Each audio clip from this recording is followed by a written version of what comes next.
Seeing that kid did nothing to me. Seeing that kid just put more pressure on me, made me more fucking scared than what I was, and I fucking went overboard. But I once I was back in the halfway house, I had to prove to everybody, and I made it all the way to level 4.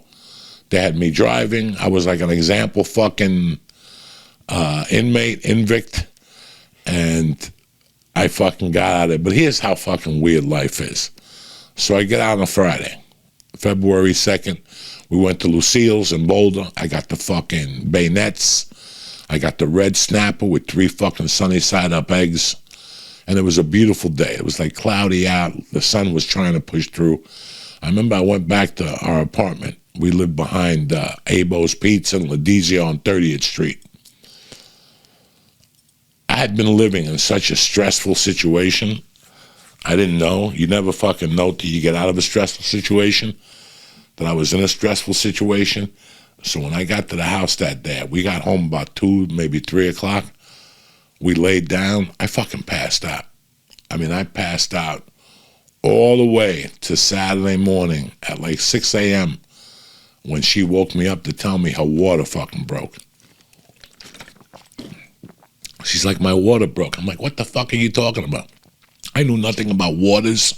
I knew nothing about bags. I knew nothing about babies. I knew nothing about nothing. She's like, my fucking water broke. I'm like, what do you want me to do? I'm not a doctor. She's like, we got to get to the fucking hospital. I'm like, hospital? Are you fucking crazy? So I'll never forget, I go outside to the fucking get the car. I fucking look out the window. And this could only happen in Colorado. There's 1.5 feet of snow out. From fucking it partially sunny was coming out on fucking Friday till there's 1.5 feet of snow on the goddamn floor. I'm like, what the fuck is this? So now I gotta go out there. She's yelling. She's like, ah. And I'm like, what the fuck is this? And I go outside. I fucking shovel. I gotta pull the car out. I gotta shovel under the fucking car. I gotta shovel. The car's on the whole time. I got the heat. I got the fucking the blinkers going. I pull the fucking car out. I shovel the fucking spot. You know, I leave a little trail there. I pull the car out a little bit more.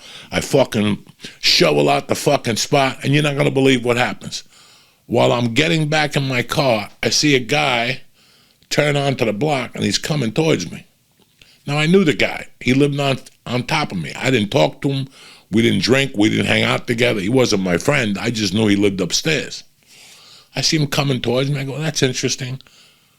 All of a sudden, there were, you had cones in front of your house. You cleaned out the driveway. Now it's your parking spot. You put the 2 cones there.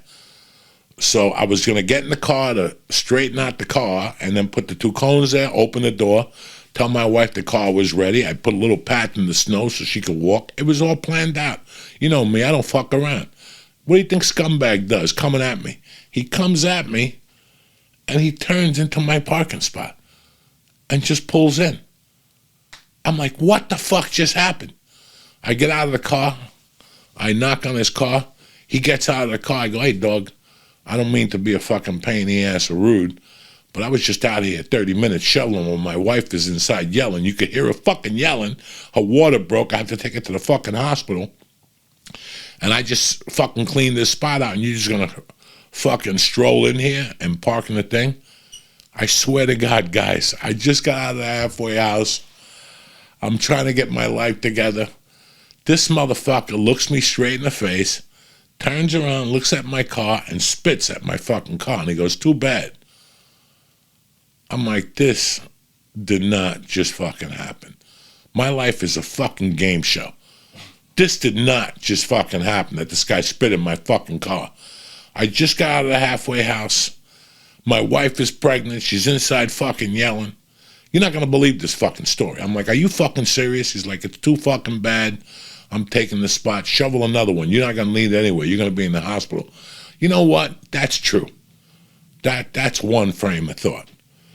But he didn't say it that way. He came out of the car like a fucking jerk off, and I wasn't taking it. So I fucking choked him. We started swinging each other right there. Bop, bop. We started fucking swinging at each other. He hit me with 2 or 3 good fucking shots to the head. I was reaching for fucking air, and next thing you know, this motherfucker went to grab me and he slipped in the snow. Sorry, Charlie.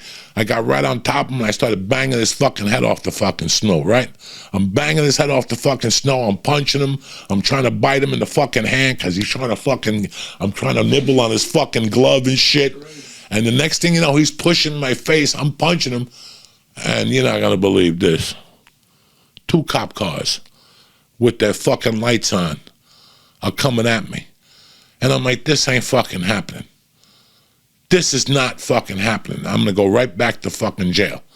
I'm on top of the guy. I'm fucking pounding him. He's pushing me. Here's where it gets better. The cops run out of the car, and I see it's one of the cops I know. I'm like, whew, thank God. Maybe he'll cut me a break. I'm like, what's going on, man? I'm sorry. This fucking guy. They go, no, we're not here for a fight. We're here for a complaint of domestic violence. I go, domestic violence? Who's domestic violencing anybody? It's my fucking neighbor. He goes, we're not even here for that. Somebody complained that they heard a woman yelling. I go, that's my wife. She's about to have a kid. Her water just broke, and I'm trying to explain the story to them. And they're like, all right, well, we got to take care of this. What happened here? And I'm like, this motherfucker, I just shoveled, and this motherfucker pulls into my spot, and the cop's like, well, listen, there's no law.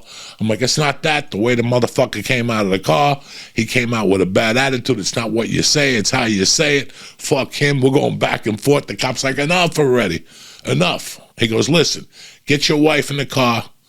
We're going to fucking, one car's going to get behind you, one car's going to get in front of you, and we're going to fucking escort you to the hospital. You 2 fucking idiots. Shake, I thought they went into a circle like a powwow. I thought they were going to throw me under the jail. I just been out fucking 12 hours. I'm out 12 fucking hours, and I'm going back to fucking jail. This ain't happening. This is not fucking happening. The next thing you know, they come out of the huddle, and they're like, listen, we're just going to write this off as a bad day. All right? I'm like, thank God. They're like, shake hands. I'm like, listen, at this point, I'll do anything just to get her to the hospital. She's in the fucking doorway. So I'm like, fuck this shit. I go to put my hand down, and this motherfucker goes, I ain't shaking his hand. The officer, my friend, walks up to him, and he goes, listen, we could just get in the car and leave. You weren't doing too good when we got here. This gorilla was about to fucking level you. So what do you want to do? The guy shook my hand fucking reluctantly. I grabbed my wife, and the fucking cops escorted us to the fucking airport, like not the airport, the hospital, like nothing fucking happened. That's fucking 6 months of our married life.